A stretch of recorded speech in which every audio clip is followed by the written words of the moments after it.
Okay, I would like to continue to discuss about the correlation analysis. So before this correlation analysis, we learned about the chi-square. So this is also a measure to see the correlation. Okay, we can use the person product moment coefficient, or in some books they mention only correlation coefficient. This is the formula.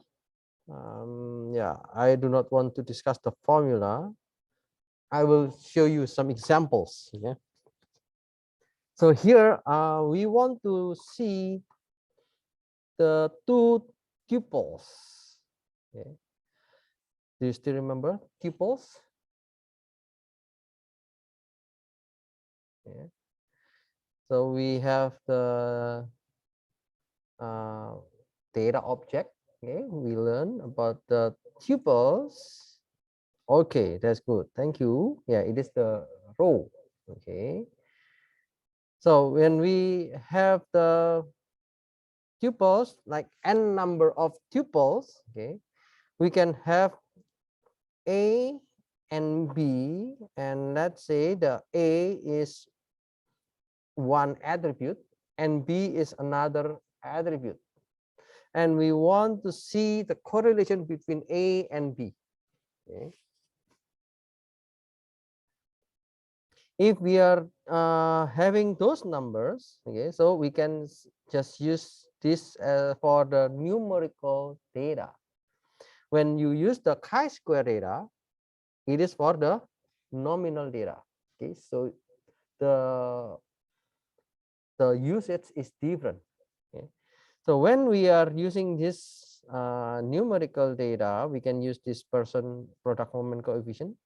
Actually, we have also another method, but I will explain only this one. So if the result R, okay, R is one, or some literatures they put X and Y to refer the X is one attribute and Y is another attribute. So if it is higher than 0, then A and B are positively correlated. So we can have the idea that if A value increase, then B also increase. So the higher show the strong correlation. So the highest one is 1. Okay. If the value is 0, then the data are independent. There is no correlation. If the R is less than 0, then we call this is negatively correlated. So let's see. We have this data. Okay. This is the data from one agriculture research organization. What is Nongsan? Yeah, Nongsan Mun Yonguso. Okay. So they want to test a particular chemical fertilizer. So they have fertilizer and they want to know whether the fertilizer can increase the harvest, whether the fertilizer can increase the crop. Okay, so whether the fertilizer affect the food supply. So we have the X. Yeah, this is the particular chemical content, and then this is the food supply. So we have the X is 2 and the Y is 4. Okay, the X is 1 and the Y is 3, and the X is 3 and the Y is 4, and so on. So I just have only like 8 data, 7 data. Okay, and then you can measure the X multiplied by Y, X power of 2, Y power of 2. Okay, so X multiplied by Y means 2 multiplied by 4. So we want to see the correlation here, and then I want to do the square, and then for every of this one I can do the summation. I can do the summation. and summation and the summation, and then I can just put into the formula for the correlation. Okay. And yeah, let's say, yeah, you can check by yourself. This I already put for every notation, and you can see how we can calculate based on this one. So the formula mentioned that, okay, the result is 0.811. So what is the analysis for this one?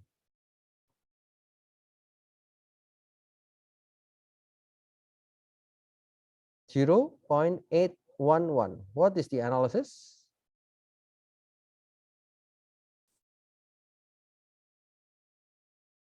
If we take a look on this one, then if R is higher than 0, it is positively correlated. Then we can say that, okay, the data between the chemical fertilizer and the food supply is positively correlated, and the R value is 0.811. With the visualization, we can evaluate the correlation. For example, yeah, like this one. Yeah, this is from minus. This is negative. Okay, this is the R value is -1, and this is the R value equals to 1. Okay, so if it is 0.8, then yeah, the data is something like this one. Then it is positively correlated. But if the value is 0, you can see here, yeah, it's independent, no correlation between the data.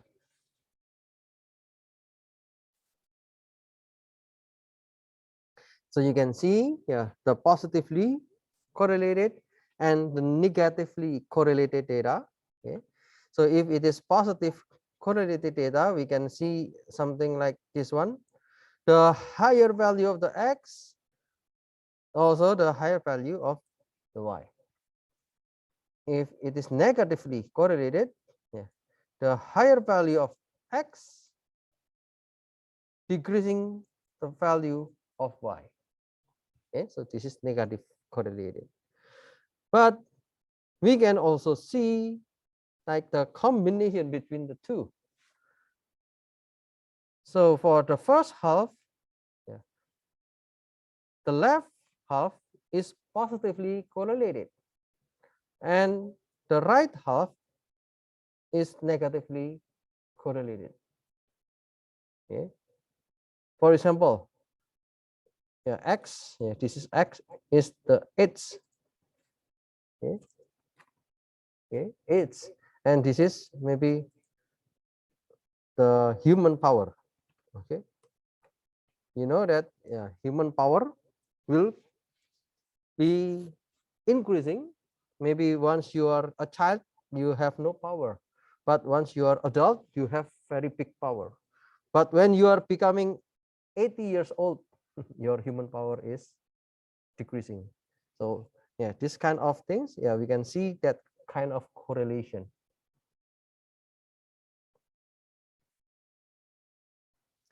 Yeah, the uncorrelated data, you can see like this one. It is really uncorrelated. Okay, no patterns. And this is also no pattern. And this is also no pattern, not correlated. Okay.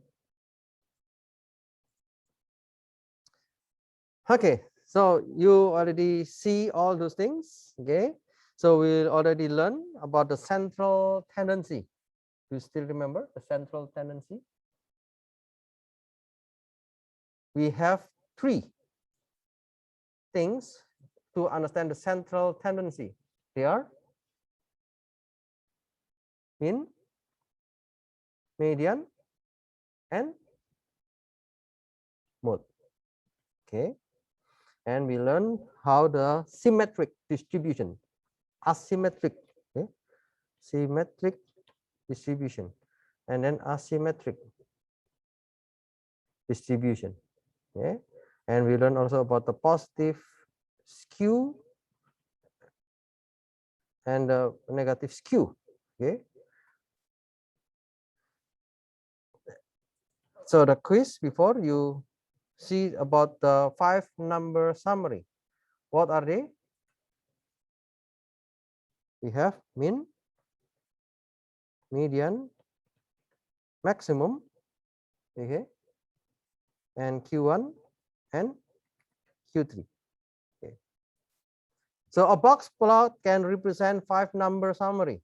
True or false?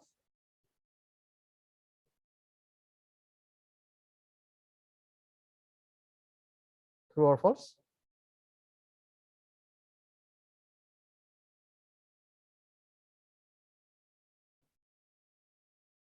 True?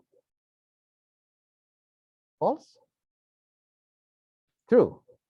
Okay. Yeah. So, okay. Thank you for your answer. So the result is true. Okay.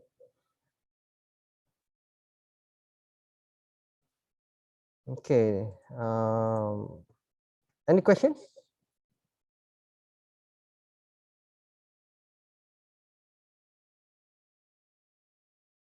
Then let's move on to the next PowerPoint. So we are going to learn about the data visualization.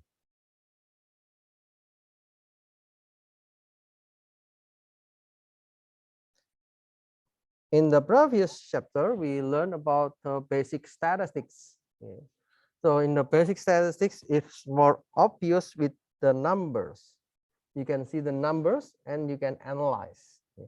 But in the big data, yeah, sometimes it is very difficult to only understand the numbers. So you need to include the visualization.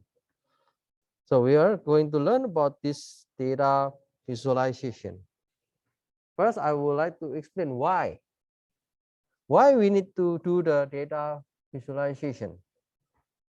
So the explanation first is we can gain insight. What you learn in the previous chapter about the EDA, yeah, when we see the bar chart, when we see the histogram, we can get some insight. Aha, the setosa has a petal length which is lower than a particular unit. Okay, so that kind of visualization will give you insight, and it provides qualitative overview of large data set. Okay. So when your data is very big, it's impossible to use only the statistic or the basic statistics. You need to include this kind of visualization, and you can search for patterns or trends or structure or irregularities or relationships among the data. And it can help you to find interesting regions. If the data is big, then I want to find only a very specific. Okay, I want to know only the population in Mohyun, for example. Then yeah, it is a kind of way to do the visualization. And we can find the suitable parameters for further quantitative analysis. So let's see what can we learn from this data visualization. So there are 6 categories. Okay, we will check all those categories. What does it mean by the basic visualization? And then yeah, in the visualization techniques, we will check what is pixel oriented, what is geometric projection. Nowadays there are many icon based visualization, so emoticon. Okay, so like Kakao, they already give you the free emoticon these days. And hierarchical visualization and visualizing the complex data. Okay, so we will learn all of those things. First is the basic visualization. Yeah, it's very obvious. You know about the bar chart. Okay, so before I explain about the bar chart, and the bar chart give you the numbers. So this is the bar chart is best used for reading numbers accurately from the chart. Okay, so I want to see some numbers. Let's say this data is about the difference between male and female in England and Wales in the year of 1881. Okay, it's very old data. Okay, so we can check. Okay, male has a higher data in the agriculture. Yeah, the male, there's very less number, and then the female is in the domestic office or services, and then there are many unknown occupation for male. For female. Okay, maybe the female, they are the housewife. Okay, so this kind of bar chart, we can compare the individual bars to each other. So you can compare between this and this one. You can compare this and this one, and etc. And we can explore overall trends across the categories. So if we can see that, okay, people who work in the agriculture, there are a lot of male. And it seems that the person who work and deal in houses, also the second largest for male. So maybe it can be a trend. Yeah. So the data usually refers to the one or more text categorical variable and one numerical variable. So in this case, this is related to job. Okay. This is related to job and gender, okay, and the number. Okay, so this kind of things you can use the bar chart. Histogram. So when you use the histogram, it is best used for showing the density and distribution. And this is particularly for continuous numerical data. So note that bar chart plots categorical data. Okay, let's check again. So when you have this bar chart, what you can see here is this is categorical data. This is categorical data. And you want to know how many person who get this job. How many person who get this job. So this is the category. But when you deal with the histogram, let's say this is the head of black cherry trees. You know, head, the head of the tree. Okay, so if we have the information about the head,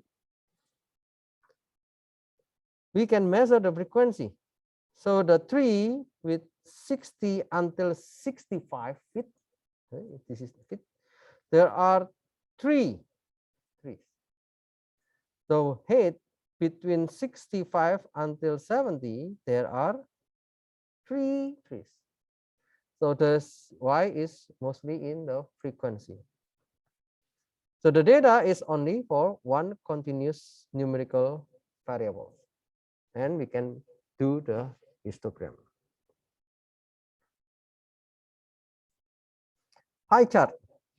When we use the pie chart, we can separate the categories add up to a meaningful whole. So I can see the overview of the data for categorical. So it should have one text or categorical variable and one numerical variable. So we want to know how many ethnics. Okay, for example, this is the ethnics that you want to survey. Okay, 45% are Hispanic. Okay, the blue color represent the white race. Okay, and African American in green color, and so on. So we can see the percentage using the pie chart. Line chart. So when you do the line chart, it means the data most probably is continuous and temporal. What does it mean by temporal? Okay, we know continuous. Yeah, continuous data is about number. But do you have idea what is temporal?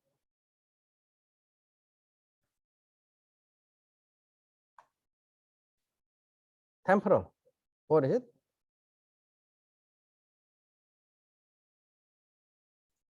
We call temporal. Usually it is referring to the time related data. Okay. Here I have the data on January. I have the data on February. I have the data on March, April, May, and June. So I want to know the sales from every store A, B, C, D, and E. And yeah, this is the line chart. So one data, oh, sorry, why I used it. So one data is categorical variable. So this is to represent the date, and the other data, yeah, it can be one or more numerical variables. So I want to see the number of sales for every store. So the blue color is the store A, and this is the orange color is the store B, the yellow color is store C, and so on. Okay. Scatter plot. So you already see also the data of iris. Okay. We can use the scatter plot to see how one variable affects the other. And it is to show the precise data dense visualization, correlation, and sometimes clusters between two variables. Okay. And the data are two numerical variables. So we need to plot two numerical variables. There can be a way to have three. Okay. So if you want to have three numerical variables, it's also fine. And the third numerical variables can be added to create a bubble chart. So yeah, today if I have a chance, I will explain in the rapid manner. So in rapid manner, we can see also the bubble chart. So the third variable can change the size of the dots. So for example, this one, I give you the example, the data about tips and total bill. So if you are visiting USA, okay, or in some countries, yeah, so when you visit a restaurant, you need to pay the tips for the waiter. Okay. And the number of tips or the payment, the tips payment, usually, yeah, it depends about the service of the waiter, and also, yeah, it depends on the number of orders. If you order a lot of foods, maybe you will give more tips because the waiter is working harder than the other customers. Yeah? So we want to see the correlation between the total bill and the tip. Okay, we can see that it seems something like this one. The higher total bill show the higher tip. And if you can see this one, the blue is dinner time. Okay, dinner time seems to be more in the linear than the yellow, which is the lunch time. Okay, the lunch time is not that much for this data. So yeah, that kind of things you can see directly from this visualization. So that's the basic visualization.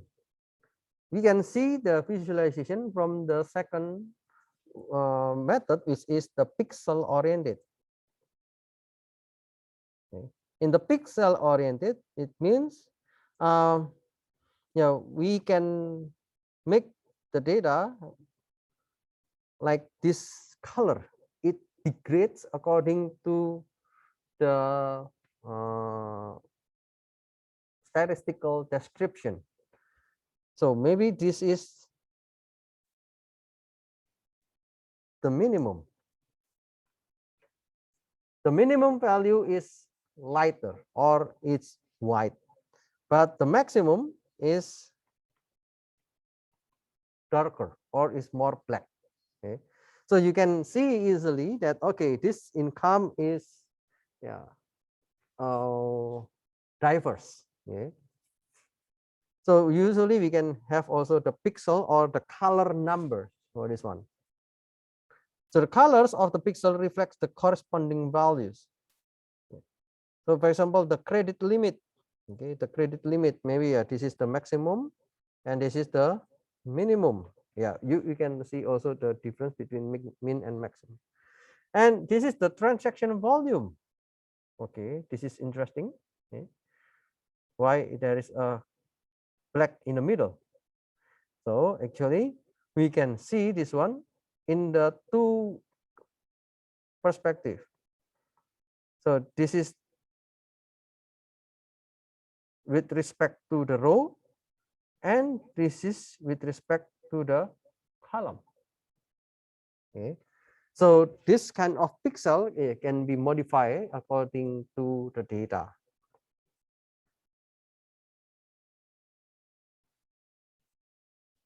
The most useful data for this kind of visualization can be in the heat map. Okay, so I think in the RapidMiner you can see also the heat map, and it is best used for showing the general trend.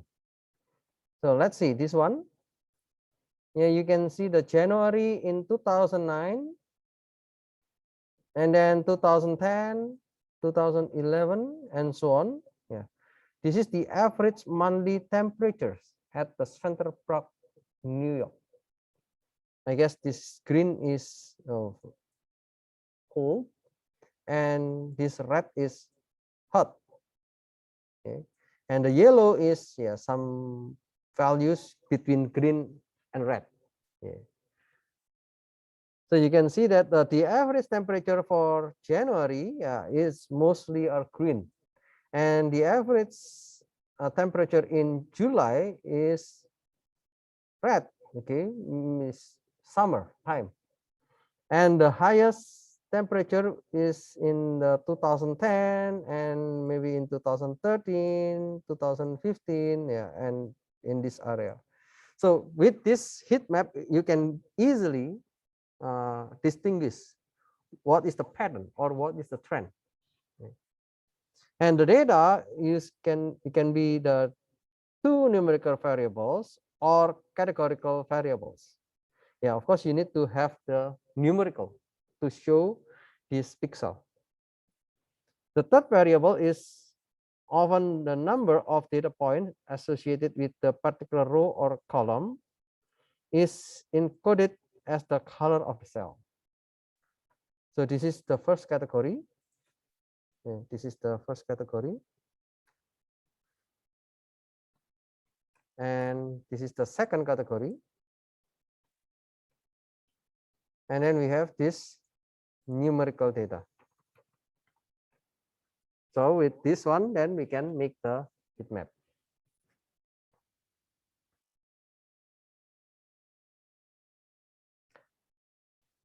The other kind of implementation for the heat map we can see from maps. Okay, so if you have like this map, you can check this as the spatial. You know what is spatial? Yeah, this spatial patterns usually we call this is a kind of location. Okay, or yeah, it refers to maps. So you have the coordinate x and y, or what is in Korean? 좌표? The sorry, I forgot the Korean. Longitude and latitude. Okay, so we will use this kind of maps for the spatial patterns, for the location, or the let with any data with longitude and latitude. Okay, so the place variable, yeah, x, y, longitude and latitude, or we can use address. Yeah, if you connect to the API with Google or Neighbor or KakaoTalk, yeah, you can put that address, and yeah, you can see something like this map. Or maybe the place name. Maybe if you put 한국 외국어 대학교 global campus, so the node will be in this area. And there can be included the one numerical variable or one categorical variables. Yeah, you can see if it is the map of America. Yeah, so this is the data to represent the number of vehicles per 1,000 people. Okay, so the darker shows the higher number, the light color show the smaller number, so you can see easily from this pixel. And it depends on what would you like to show. Okay, if you want to see the distribution, yeah, what kind of chart you will use. If you want to see the composition, there will be another chart. If you want to see the relationship of the data, or you want to see the trend of the data, or you want to compare the data. Okay, so it depends on what you are going to do with your data. If you are doing the distribution checking, then you can use line chart, histogram chart, or scatter chart. Okay, so it presents the distribution clearly, so you can see, okay, this is the distribution, or this is the distribution. Okay, or this one, it can be, is there any correlation between the data? If you want to see the composition, then you can use pie chart. Yeah. So you know how many percent are students, how many percent are professors, and so on. And we can see also with the stack bar chart. The stack bar chart, yeah, you have bar chart, but the category now it's stack: green, red, and blue. Maybe you want to distinguish how many person are getting breakfast, how many person are getting lunch, how many person are getting dinner. Yeah, so there are three categories for, yeah, some other maybe in the region. Okay, or we can also do with area chart. So area chart is similar with the line chart, but you put the color full, okay, for this area. Scatter chart, bubble chart, it is to show the relationship. We call it, this is the correlation. So the bubble chart, as I mentioned to you, it shows the bubble. The dot will be bigger when the number is big as well. If you want to see the trend, yeah, you can show the line chart, or yeah, in some literatures you mention column chart. Basically, it is same with the bar chart, but maybe you want to shift into like 3D dimension. Okay, so it can be represented as column.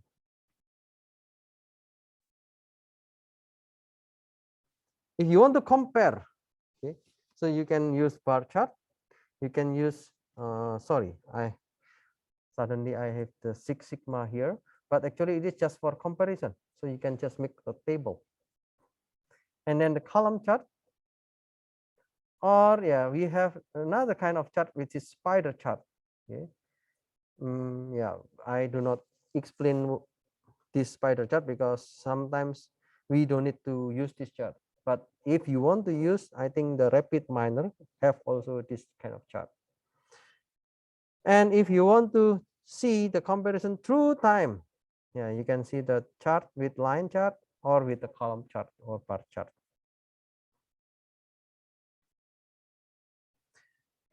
The other kind of visualization techniques is about the geometric.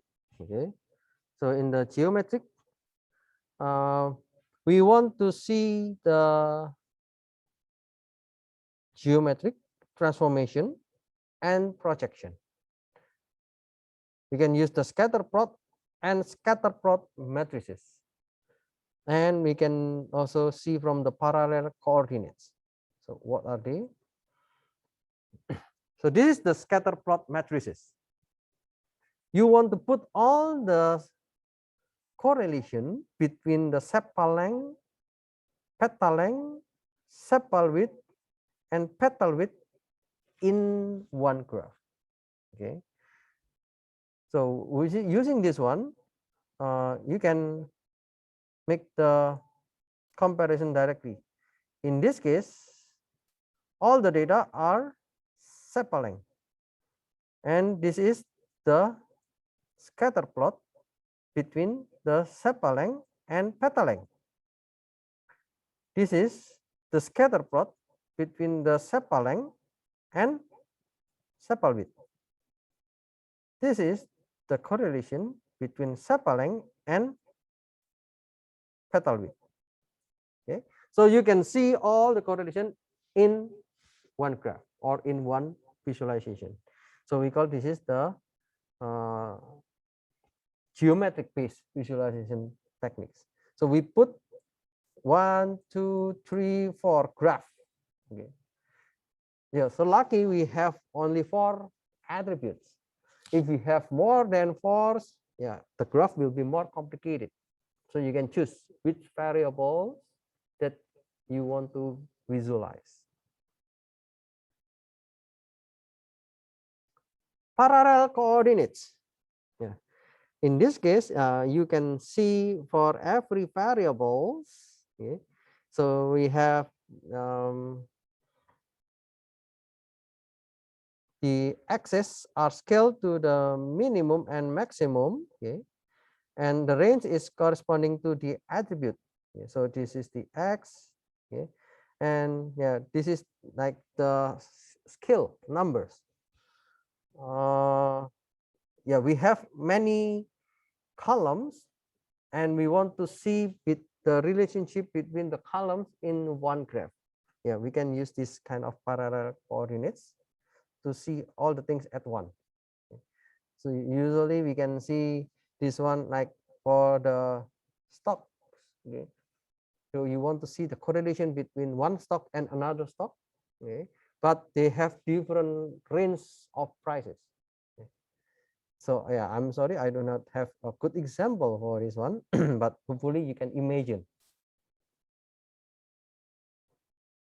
Icon base. Okay. So when you have the icon base, yeah, this is also one of the visualization techniques. There are many methods actually, but I just want to explain 2 kind of visualization method for the icon base, which is Chernoff and stick. Okay. So the general technique is to shape the code. So you can use the shape to represent the certain information encoding or colors. So the colors can be related to some more information.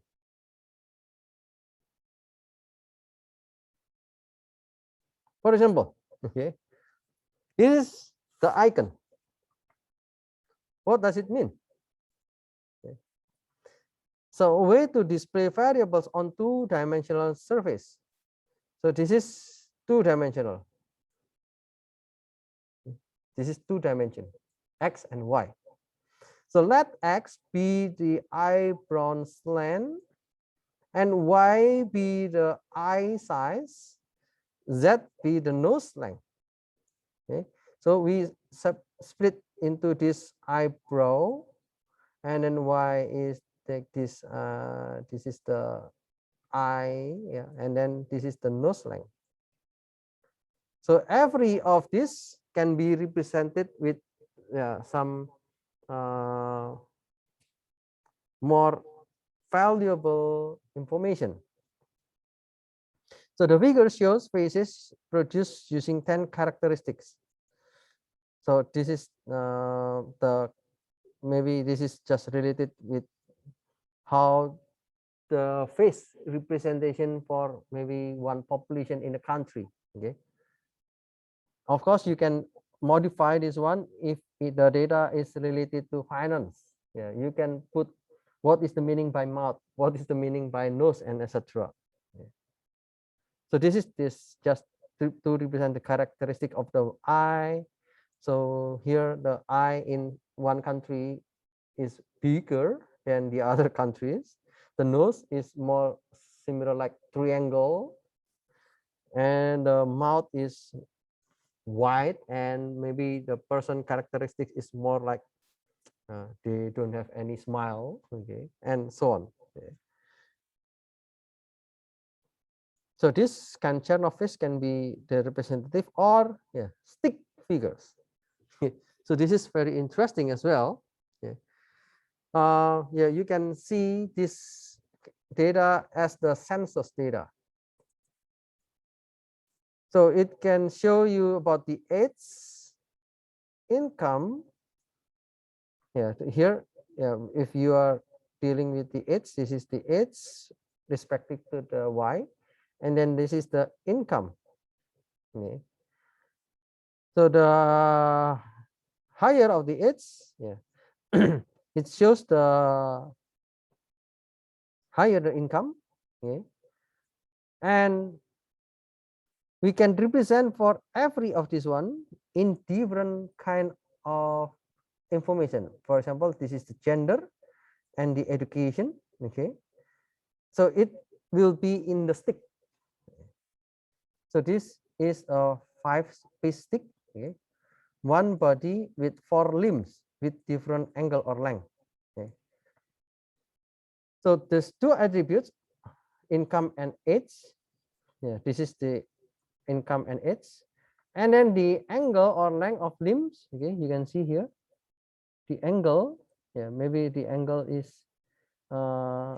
like 30 degree. Okay, but the other angle like this one, it's more downgrade slope. Okay, so it represents another kind of data. So this kind of stick figure is also available for the data visualization techniques. The other kind of visualization technique, we can say this is the hierarchical. Okay, so when we have the hierarchy, we can have like dimension, words within words, or tree map, countries, info cube. I will not explain all the details, but maybe you can have an insight about this visualization. So dimensional stacking, it means if I have attribute 2, if I have attribute 1.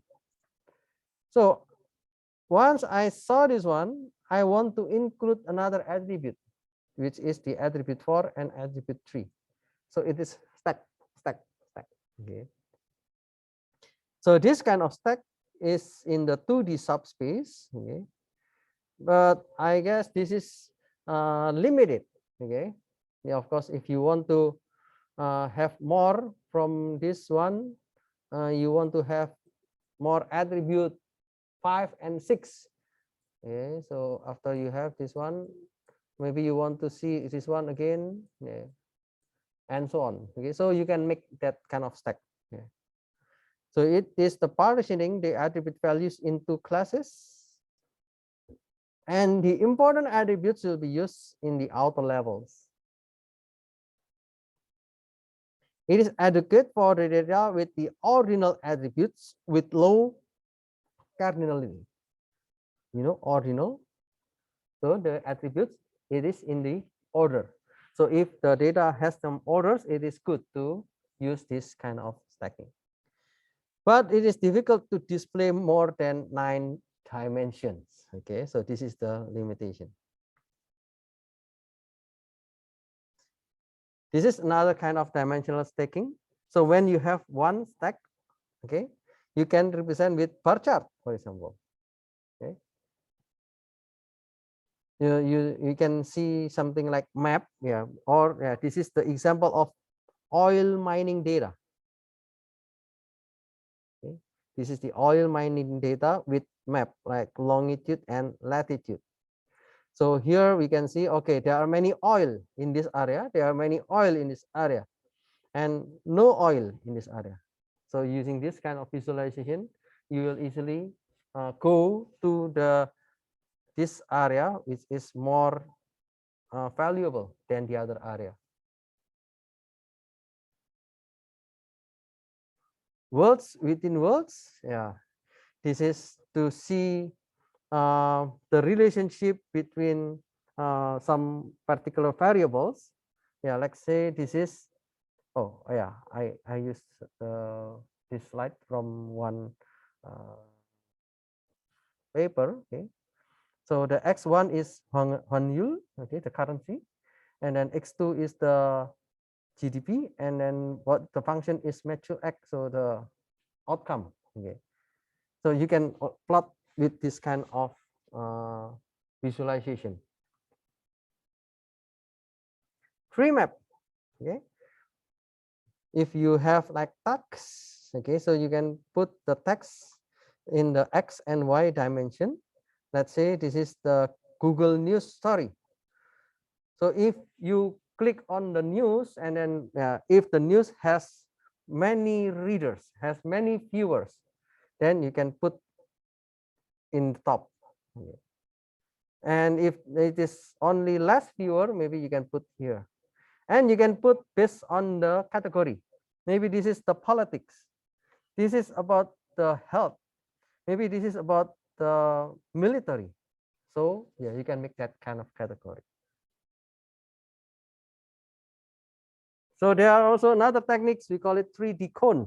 Okay, so if the cone is going up, yeah, it means it is the something that might be correlated the data into one particular conclusion. Okay, so okay, I will just move on. Yeah, there's also another info cube. Okay, I will just stop here.